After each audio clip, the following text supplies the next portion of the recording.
দেখো বেগুন আলু চিংড়ি মাছ দিয়ে চিংড়ি মাছগুলো কেটে ধুয়ে নুন হলুদ মাখিয়ে রেখেছি।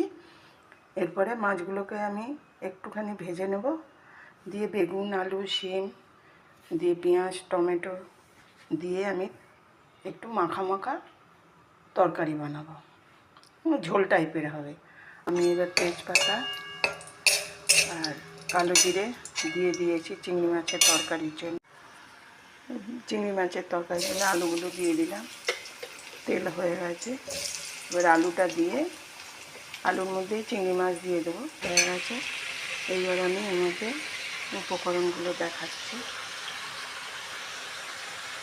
কাঁচা লঙ্কা টমেটো শুকনো লঙ্কার গুঁড়ো জিরে তারপরে নামতে পারবো ধনে গুঁড়ো হলুদ সব একবারে আমি দিয়ে দিচ্ছি। আদা রসুন একটু দিয়ে দিলাম, শিম আলু বেগুন সব দিয়ে দিয়েছি। আলু আর মাছগুলো আগে ভেজে মশলা কষে এখন শিম আর আলু শিম বেগুন দিয়ে দিলাম, দিয়ে এটা একটুখানি কষে সামান্য একটু জল দিয়ে দিচ্ছি। এরপরে কষে জল ঢেলে দেবো। তরকারি সব কষা হয়ে গেছে, আমি এবার জল ঢেলে দিচ্ছি।